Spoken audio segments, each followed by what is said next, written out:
இது மகிமை நேரம். கர்த்தருடைய பரிசுத்தமான நாமத்துக்கு ஸ்தோத்திரம். இந்த நாளிலும் இந்த காலை வேளையிலே நாம் தியானிக்கும்படியாக தெரிந்து கொண்ட வேத வசனம் மல்கியா 3ஆம் அதிகாரம் 18ஆம் வசனம். நீங்கள் நீதிமானுக்கும் துன்மார்க்கனுக்கும் தேவனுக்கு ஊழியம் செய்கிறவனுக்கும் அவருக்கு ஊழியம் செய்யாதவனுக்கும் இருக்கிற வித்தியாசத்தை திரும்பவும் காண்பீர்கள்.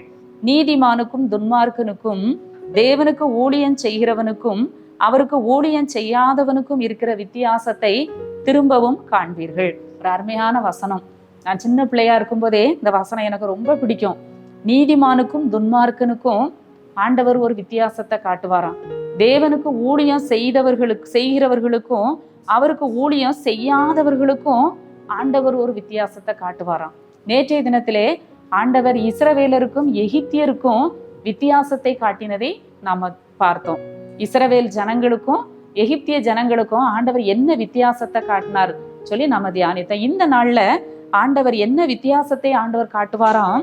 நீதிமானுக்கும் துன்மார்க்கனுக்கும் ஆண்டவர் வித்தியாசத்தை காட்டுவார். இன்னைக்கு நாம சொல்லுகிறோம், மேல உள்ள வசனத்தெல்லாம் நம்ம பார்க்கிற பொழுது ஆமா, அகங்காரிகளை பாக்கியவான்கள் என்கிறோம், தீமை செய்கிறவர்கள் திடப்படுகிறார்கள், அவர்கள் தேவனை பரீட்சை பார்த்தாலும் விடுவிக்கப்படுகிறார்கள், தேவனை சேவிப்பது விருதா, அவருடைய கட்டளைகளை கை கொள்கிறதுனாலும் சேனைகளின் கர்த்தருக்கு முன்பாக துக்கித்து நடக்கிறதுனாலும் என்ன பிரயோஜனம்?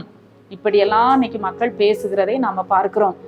எவ்வளவு தப்பு பண்ணாலும் அவங்க எல்லாம் நல்லா தானே இருக்காங்க அப்படி சொல்லி நம்ம சொல்கிறதை பார்க்கிறோம். இன்றைக்கு உலகத்துல நீதிமான்களுக்கும் துன்மார்க்கருக்கும் வித்தியாசம் இல்லாத அளவுக்கு அவர்களும் என்ன செய்கிறார்கள்? நீதிமான்களை போலவே அவர்களும் வெளிப்புறத்திலே அவர்கள் செல்வாக்காக, அந்தஸ்தோடு, அதிகாரத்தோடு, பணபலத்தோடு அவர்கள் காணப்படுகிறதை நாம பார்க்கிறோம். நம்ம இன்னைக்கு மக்களுடைய எண்ணம் எல்லாம் அப்படித்தான் இருக்கிறது.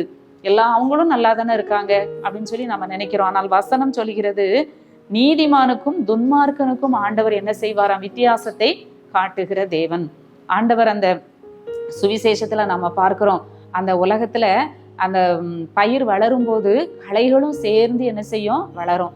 அப்போ அந்த வேலைக்காரன் போய் கேட்பான் எஜமான்கிட்ட, இந்த களைகளை நான் பிடுங்கி போடட்டுமா அப்படின்னு கேட்கும்போது அவர் சொல்லுவாரு, இல்ல, நீ களைய பிடுங்கும் போது பயிரும் என்ன செய்யும்? சேதமாகும். அதனால ரெண்டையும் நம்ம என்ன செய்வோம்?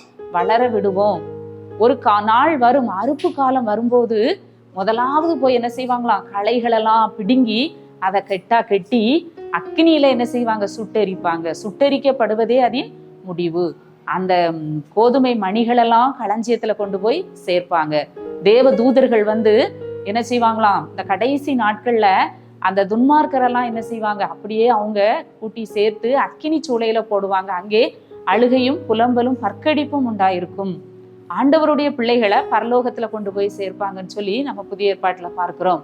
ஆம், நீதிமானுக்கும் துன்மார்க்கனுக்கும் ஒரு வித்தியாசம் நிச்சயமாக உண்டு. ஒருவேளை இந்த உலகத்துல எல்லாரும் சிதறி கிடக்கிற, எல்லாரும் இந்த வாழ்கிற இந்த உலகத்துல வித்தியாசம் இல்லாமல் ஒருவேளை காணப்படலாம்.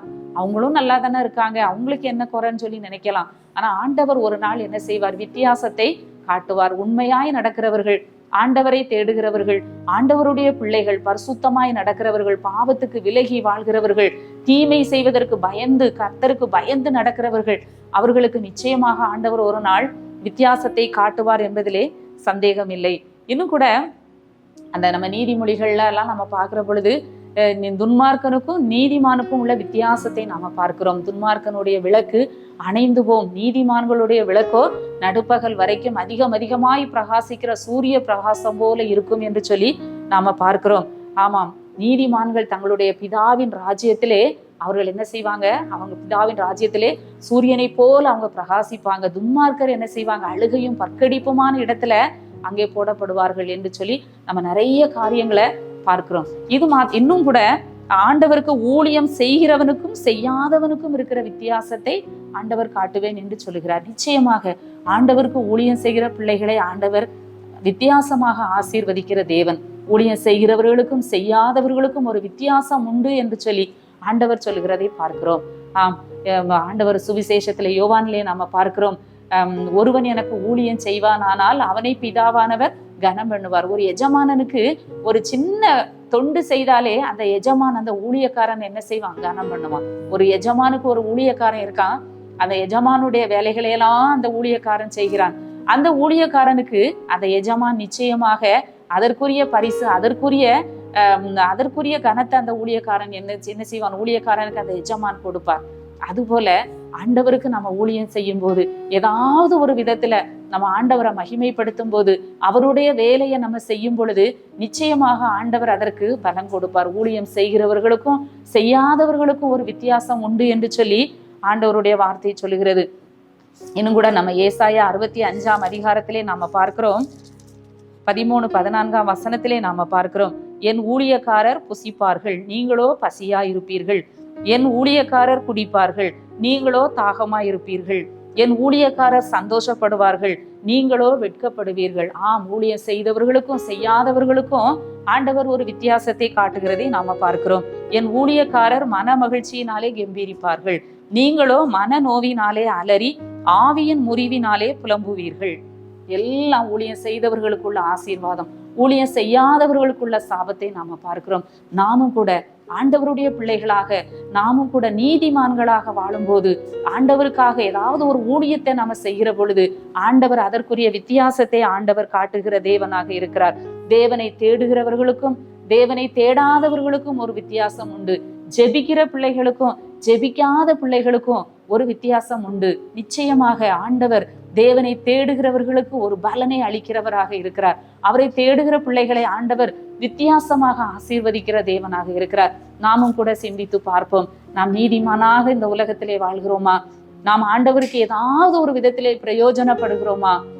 நாம் தேவனை தேடுகிறவர்களாக வாழ்கிறோமா என்று சொல்லி சிந்தித்து பார்ப்போம். நாம் அப்படி வாழுகிற பொழுது ஆண்டவர் மற்றவர்களுக்கும் நமக்கும் ஒரு வித்தியாசத்தை காட்டுவார். துன்மார்க்கருக்கும் நமக்கும், ஊழியம் செய்யாதவர்களுக்கும் செய்கிற நமக்கும், ஆண்டவரை தேடாதவர்களுக்கும் தேடுகிற நமக்கும் ஆண்டவர் ஒரு வித்தியாசத்தை காட்டுவார். நாமும் கூட எதையாவது ஆண்டவருக்காக செய்வோம், ஆண்டவருடைய நாம மகிமைக்காக செய்வோம், ஆண்டவரை இன்னும் அதிகமாக தேடுவோம், நீதிமானாக வாழுவோம். கர்த்தருக்கு பயந்து நம்ம வாழும்போது ஒரு வித்தியாசத்தை ஆண்டவர் காட்டுவார். ஜனங்களுடைய கண்களுக்கு முன்பாக, உலகத்தாருடைய கண்களுக்கு முன்பாக, நம்ம தெருவில் இருக்கிறவங்களுக்கு முன்பாக, வேலை செய்கிறவர்களுக்கு முன்பாக, நம்ம குடும்பத்துல உள்ளவங்களுக்கு முன்பாக ஆண்டவர் நம்மை ஒரு வித்தியாசப்படுத்தி நம்மை ஆசீர்வதிப்பதை அவர்கள் காணும்படி செய்வார்.